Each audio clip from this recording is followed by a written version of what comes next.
We are the working class. May Day kali ini kita menyebut dua isu utama, menyuarakan dua isu utama. Satu, cabut Omnibus Law Undang Cipta Kerja. Bagaimana negara membiarkan perbudakan modern? Kau bikin pengusaha suka sama kamu. Kalau dia suka sama kamu, kenapa kamu outsourcing? Kalau dia menganggap kamu aset, kenapa upahmu murah? Kalau memang mereka menganggap buruh menjadi bagian daripada perusahaan, kenapa masa depanmu diputus dengan PHK yang muda, pesangon yang kecil? Kenapa mereka setuju Omnibus Law? Tidak, saudara. Mereka tidak suka dengan kamu. Kelas buruh harus berjuang sendiri. The working class. We are the working class.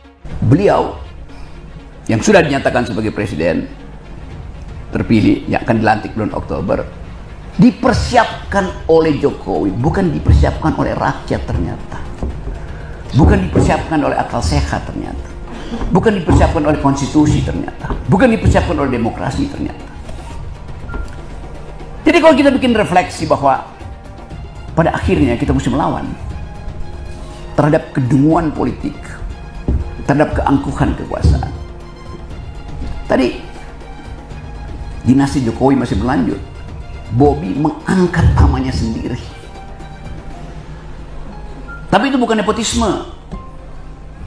Sama seperti soal Gibran, bukan nepotisme yang kita udah bahas berkali-kali, Bu. Kalau begitu Gibran itu siapa? Anaknya Jokowi? Bukan. Ponakannya Paman Usman? Bukan. Lalu siapa? Kan bukan nepotisme, bukan keponakan, bukan nephew. Jadi bayangkan argumen dari Mahkamah Konstitusi bahkan tidak paham basis dari pengertian nepotisme. Bahasa Italianya apa? Nipote artinya ponakan. Orang Inggris ambil alih jadi nephew. Orang Indonesia terjemahkan nepotisme. Jadi kedunguan 5 hakim ini terbaca pada ketidakmampuan mereka bahkan untuk mengenali istilah yang paling primer, yaitu kekuasaan harus dihasilkan melalui kompetisi. Nepotisme tidak ada kompetisi. Oh iya, tapi kan Gibran dipilih oleh rakyat. Dia potong logikanya. Dipilih oleh siapa? Oleh rakyat. Disodorkan oleh siapa? Oleh bapaknya. PKS nggak pakai kode-kodean. Mereka sudah bicara secara gamblang dan terus terang soal keinginan bergabung dengan Pak Prabowo. Mengikuti jejak PKB dan Partai Nasdem yang sudah lebih dahulu balik badan. Tapi sejauh ini, undangan silaturahmi dari PKS itu masih nggak digubris sama Pak Prabowo. Dan malahan, nah ini nih ironisnya. Ironisnya, kubu Pak Prabowo sekarang ini tampaknya malah lebih sibuk merayu-rayu buat bertemu dengan PDI Perjuangan. Buat bertemu dengan Ibu Mega. Pihak yang sejauh ini sudah menyatakan kesiapan mereka buat jadi oposisi.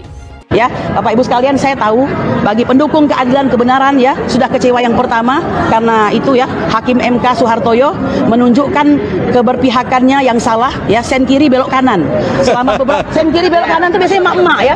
Dan itu bukan karena jahat, karena pikiran emak-emak itu memang begitu.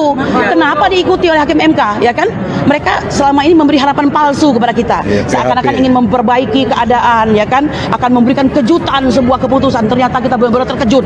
Terkejutnya kenapa? Dia mengatakan akan memberikan sebuah kesenangan lah kepada bangsa Indonesia, keputusan yang akan berbeda, sebuah keadilan. Nggak taunya justru dialah faktor yang menyebabkan kekalahan kita. Adinda Anies, faktanya dicurangin kayak gini, mau berteman juga sama pencurang. Ya nggak bener, kan udah diperingatin surat 6 tadi ya 70 ya, karena setelah diumumkan ya oleh juga MK malah beri kasih ucapan selamat. Jadi mengucapkan selamat kepada kecurangan, bagaimana coba? Ya sama juga kita nggak boleh ngucapin selamat Natal dan sebagainya. Itu ada peristiwa sejarahnya juga ada. Buya Hamka, karena mengucapkan Natal sama dengan mengakui dong. Itu kan konsep logika yang sederhana dari tauhid.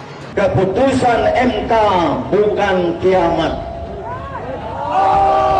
Keputusan MK bukan kiamat.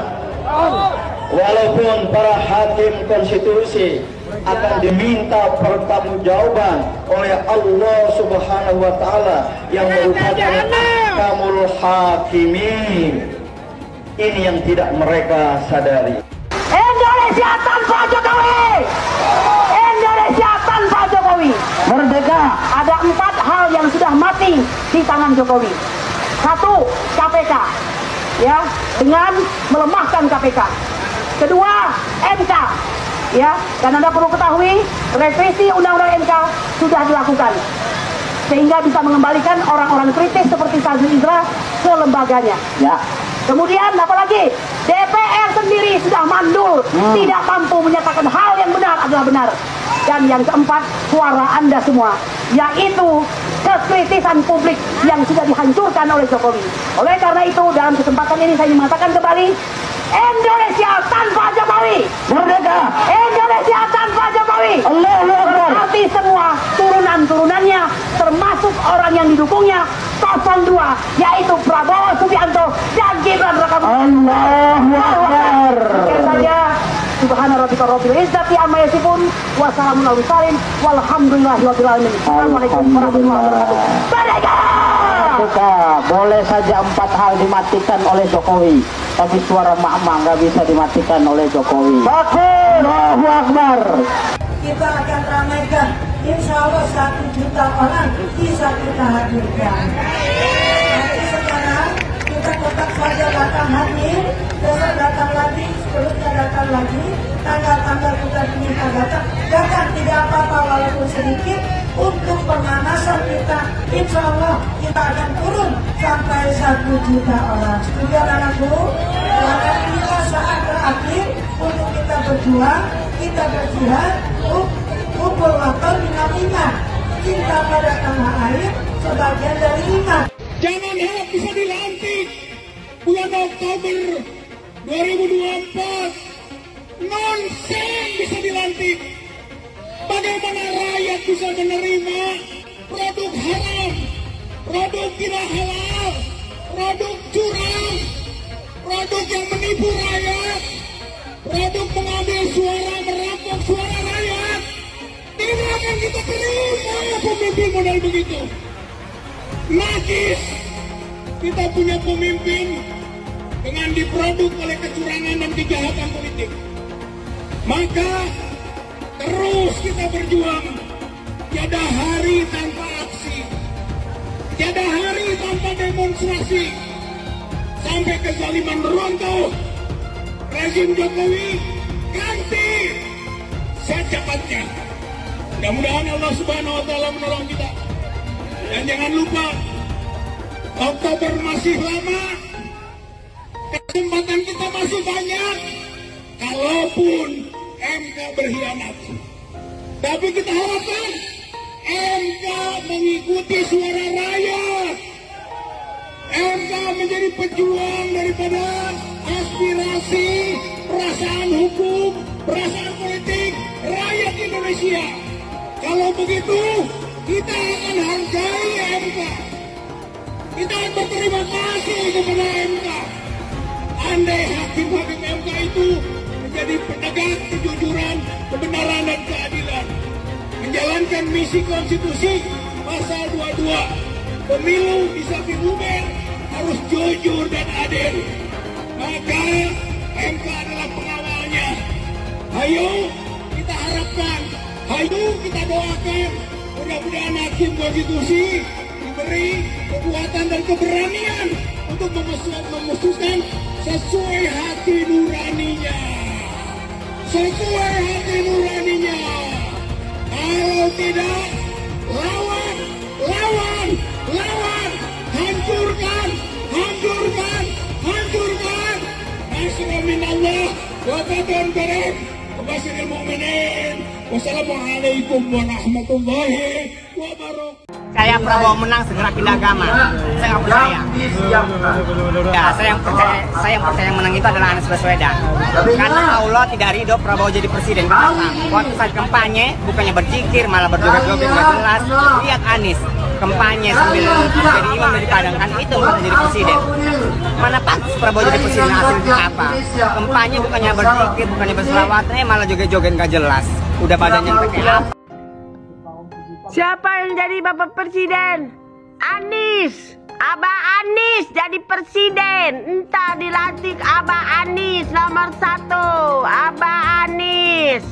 Abah Anis nomor 1. Cinta damai. Ditium sama anak kecil mau, sama bapak-bapak mau, sama nenek-nenek cium tangan mau. Presiden kayak gitu. Abah Anis jadi presiden sedunia. Abah Anis. Abah Anis nomor 1. Abah Anis. Abah Anis nomor 1 yang dilantik. Pengumuman menang Abah Anis. Alhamdulillah Abah Anis nomor 1. Kami sudah muak dengan pemilu curang. Kami datang ke sini sebagai rakyat sipil bergerak. Kami cinta yang namanya keadilan. Kami cinta namanya perubahan. Kami muak dibohongi, dicurangi. Dengan siapa? Tanyakan sendiri dengan hati kalian. Pengen perubahan, tapi kalau diajak bergerak untuk menegakkan keadilan di kantor KPU, KPU itu curang. Saya tanya kepada KPU, goblok nggak? Goblok apa enggak? Tolol apa goblok? Kakunya insinyur, kakunya profesor, tapi diajak jebun neraka. Dia mau dengan money dan jabatan yang terjual belikan negara kita oleh siapa? Komunis Cina. Ini fakta. Kalian gak usah takut menyampaikan kebenaran. Kalian gak usah takut. Yang hak katakan hak, batil katakan batil. Allahu Akbar. Allahu Akbar. Dan semua yang pelaku curang wajib didiskualifikasi. Audit KPU, audit ketua KPU, audit anggota KPU, audit sistem KPU. Temukan siapa pelaku pidana, tangkap dan hukum. Baru kita pikirkan pemilu ulang. Kalau tidak ada audit KPU, tidak ada audit ketua KPU, maka kita wajib menolak apapun hasil dari yang diputuskan oleh KPU. Siap lawan, siap lawan, siap lawan. Allahu Akbar. Seharusnya pemilu diulang sampai Anies menang. Saya mensyukuri kenapa kalah, kenapa ditahan. Saya bersyukur atas itu semua. Saya coba bayangkan ya, kalau seandainya waktu itu kita menang gitu ya, hari ini belum tentu kita bisa nikmati seperti ini. Kita bersyukur 5 tahun Tuhan izinkan kasih ke orang yang pintar ngomong untuk kerja. Coba kalau kita bayangkan gitu ya, kalau kemarin saya masih jadi gubernur, ini saya udah turun ini. Tapi yang pintar ngomong itu dikira orang hebat kan? Ini lebih berbahaya tahun 2024. Langsung ketahuan karakternya. Langsung ketahuan itu. Di saya juga ada kutipan Pak di kamar saya Pak. Tulisannya, Jakarta telah mengambil keputusan yang fatal. Jangan hanya konsentrasi pada pembangunan benda-benda mati yang indah difoto dan bisa ditunjukkan dalam 5 tahun hasilnya. Kalau kita mau menilai sebuah janji, maka lihat janjinya atau lihat kenyataannya. Dulu janjinya apa ya? Dan ini aneh, betul-betul aneh. Ini bukan kampanye, tapi saya sampaikan sini. Di satu sisi menyiapkan jalur-jalur air untuk dikirim ke laut, di sisi lain di lautnya dipasang dengan pulau reklamasi, tinggal tunggu waktu jadi rob, air balik. Dan ini melawan sunatullah. Kenapa? Air itu turun dari langit ke bumi, bukan ke laut. Harusnya dimasukkan ke dalam bumi, masukkan tanah. Di seluruh dunia air jatuh itu dimasukkan ke tanah. Bukan dialirkan pakai gorong-gorong raksasa ke laut. Jakarta telah mengambil keputusan yang fatal. Bukan banjir, itu memang parkir air. Bukan banjir, itu memang parkir air. Masyarakat berkeliling dengan membawa toa untuk memberitahu semuanya, termasuk sirine. Ibon 82 miliar. Apa alat transportasi yang dimiliki oleh hampir setiap orang? Alat transportasi yang dimiliki semua orang adalah kaki. Kalau seandainya orang Jakarta percaya Pak Anies jadi gubernur pun, Saya berani jamin kok dia akan lakukan normalisasi yang sama seperti saya lakukan kok. Nggak usah bohong lah. Tapi ketika air sampai di muara, maka siap untuk dipompa ke laut. Pancasila Soekarno, ketuhanan ada di pantai. Anak Tuhan dari mana? Kalau Yesus anak Tuhan, bidangnya siapa? Besok di seluruh wilayah Indonesia akan katakan dan Iblis hanya menggoda orang yang beriman. Makanya jarang-jarang orang kafir kerasukan setan. Yang kerasukan setan itu orang baik-baik. Jarang, saya belum pernah nengok Cina kerasukan setan. Pernah tak Ahok itu kerasukan setan? Enggak, setannya juga. Karena sesama setan jarang saling menggoda. Karena di salib itu ada jin kafir. Karena di salib itu ada jin kafir. Karena di salib itu ada jin kafir. Haleluya. Kepalanya ke kiri apa ke kanan? Kepalanya ke kiri apa ke kanan? Tetap percaya salib itu lambang mulia, bukan jin. Kok ketawa? Aku nggak nyindir siapa-siapa loh. Hai teman-teman, tahun ini adalah tahun yang bagus untuk trading di market kripto, terutama Bitcoin, ataupun meme coin seperti Dogecoin dan kripto lainnya. Teman-teman bisa gunakan kesempatan ini untuk mencari cuan dengan trading di market kripto. Untuk situs trading, saya rekomendasi untuk menggunakan aplikasi Okta.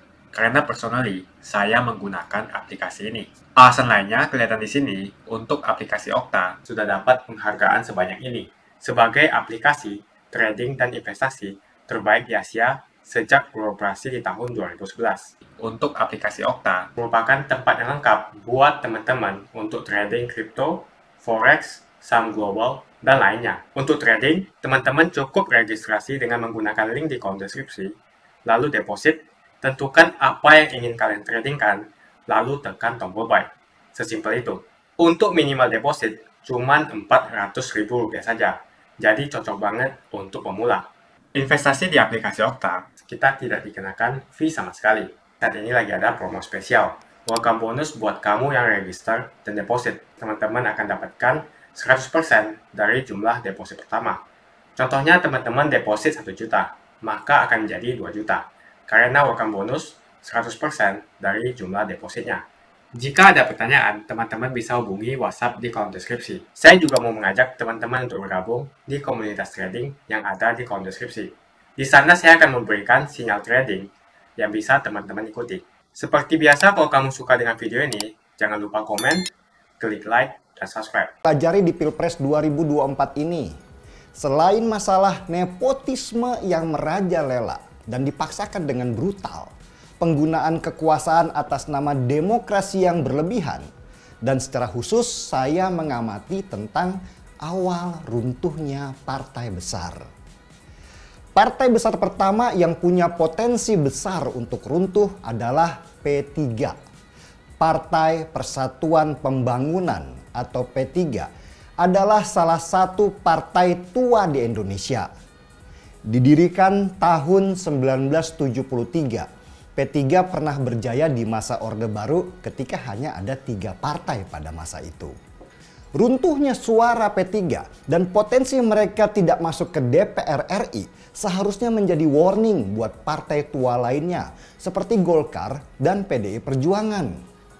Tetapi rupanya Golkar sudah mulai berbenah diri sejak lama dan mulai melakukan reformasi di internal mereka dengan merekrut anak-anak muda di pemilihan legislatif sehingga suara mereka naik di pemilu 2024 ini. Sempat naik sedikit di pemilu 2014, tahun 2019 suara P3 turun lagi. Dan tahun 2024 ini P3 berpotensi tidak lolos ke Senayan karena suara mereka kurang dari 4%. Syarat sebuah partai untuk tetap ada di DPR RI. Tetapi dengan berjalannya waktu, P3 terlihat tidak mencoba mereformasi diri menghadapi kompetisi dari banyaknya partai saat ini. Sejak reformasi, suara P3 itu terus turun. Dari 11 juta suara di tahun 1999, 5 tahun kemudian P3 turun menjadi 9 juta suara. Dan 5 tahun kemudian lagi turun drastis lagi menjadi hanya 5 juta suara. Apa yang terjadi pada partai P3 sekarang, ini juga bisa terjadi pada PDI Perjuangan. PDI Perjuangan dulu dikenal sebagai partai yang militan. Partai anak muda dengan semangat yang kuat untuk bertarung di dunia politik dengan simbol Megawati sebagai bentuk perlawanan. Apalagi figur-figur di PDI Perjuangan juga banyak figur-figur tua yang bukan representasi anak muda.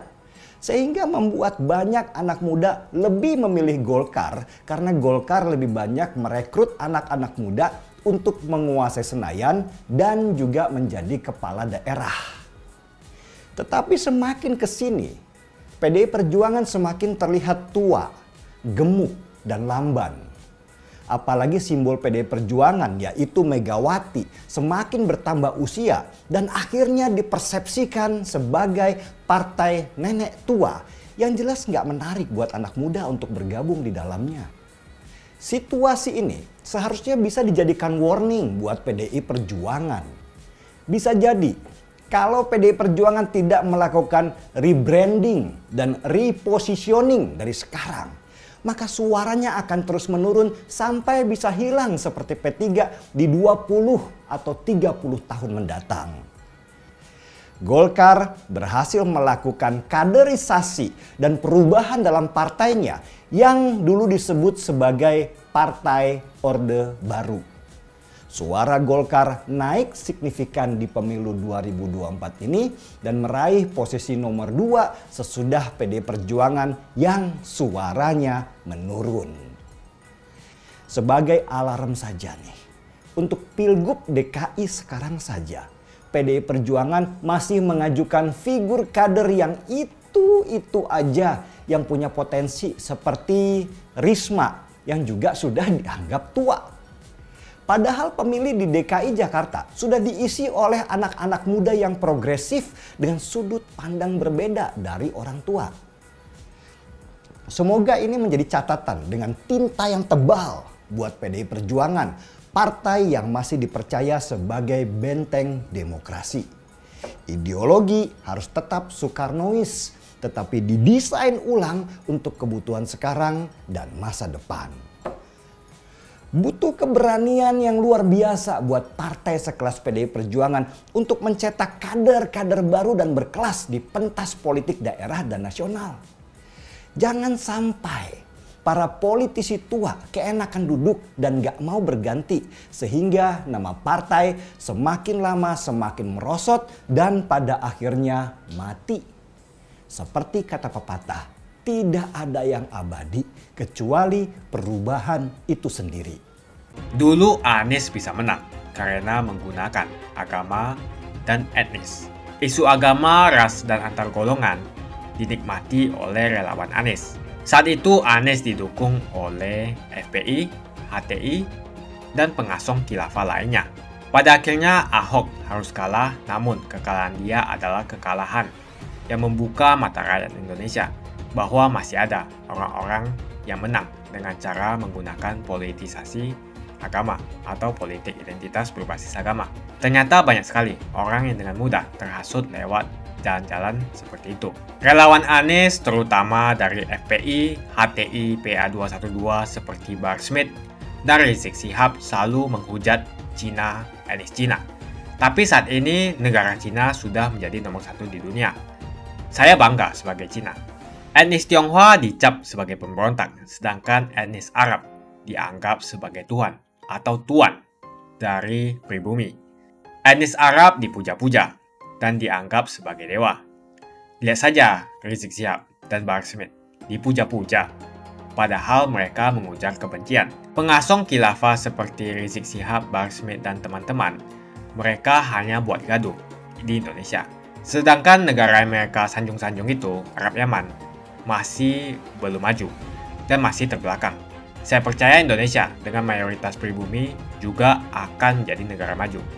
Seharusnya Arab Yaman belajar dari negeri Cina. Seperti kata kitab suci, belajarlah sampai ke negeri Cina. Anies dan juga pendukung Anies seperti Rizik Syihab, Bahar Smith, dan kelompok-kelompok HTI dan FPI harus belajar ke negeri Cina supaya tidak lagi melakukan kelebihan bayar. Yang jelas saya memilih pribumi, bukan yang dari Yaman. Ganjar jelas pribumi, nasionalis, dan pasti akan melanjutkan visi dan misi dari Pak Jokowi. Suara Ahok merepresentasi warga minoritas, dan etnis Tionghoa mendukung Ganjar Pranowo. Ahok pasti akan mendukung Ganjar karena Ahok anti radikalisme. Ahok yang jelas tidak akan mendukung Anies Baswedan karena Anies Baswedan didukung oleh kelompok khilafah, HTI dan FPI, ormas terlarang itu. Anies merupakan antitesis daripada Pak Jokowi dan diragukan kenasionalisannya, apalagi pribumiannya. Antitesis artinya bertolak belakang dengan Jokowi. Anies sudah menyatakan tidak akan melanjutkan semua program dari Pak Jokowi. Jadi semua pembangunan yang dilakukan oleh Pak Jokowi akan dihentikan oleh Anies jika Anies menjadi presiden. Lagi pula Anies didukung oleh khilafah dan pendukung Anies adalah ormas seperti FPI dan HTI. Apa kita mau FPI dan HTI kembali di Indonesia jika Anies memimpin? Anies juga dikenal sebagai bapak politik identitas yang menghalalkan segala cara untuk menggapai kekuasaannya, termasuk menggunakan politik identitas berbasis agama. Lihatlah di kasus Ahok kali itu. Kita sudah bisa melihat hasil kerja Anies selama 5 tahun di Jakarta. Tidak ada satupun janji yang dipenuhi dan tidak ada kinerja yang bisa dibanggakan. Dari DP 0%, OKOC, kelebihan bayar, Formula E, banjir, sumber resapan, jalan rusak, dan gonta-ganti nama jalan. Lihatlah rekam jejak Anies selama 5 tahun. Bayangkan Indonesia ke depan jika dipimpin oleh Anies. Dan bayangkan jika Anies menang. HTI dan FPI, ormas khilafah yang dibubarkan itu akan dikembalikan oleh Anies. Apakah kita mau Pancasila diganti menjadi khilafah? Bagian Indonesia Timur yang mayoritas non-muslim seperti Bali tidak akan setuju dengan khilafah atau sistem khilafah. Mungkin Indonesia akan bubar jika Anies menjadi presiden. Perkataan Ahok sudah terbukti dan Jakarta sudah menjadi korban. Jangan biarkan Indonesia menjadi korban kibulan Anies Baswedan. Umat minoritas, terutama kaum Tionghoa, tidak akan memilih Anies Baswedan. Saya yakin karma Ahok mengejar Anies Baswedan. Dulu Anies memainkan politik identitas kepada Ahok. Sekarang Anies dipertanyakan kepribumiannya karena dia dari Yaman. Itu saja opini saya hari ini. Tuliskan opini kalian tentang Anies Baswedan. Jika kalian setuju dengan pendapat saya di video ini, pastikan kalian menekan like di video ini dan bagikan video ini ke teman dan family Anda supaya mereka semua mengetahui tentang informasi ini.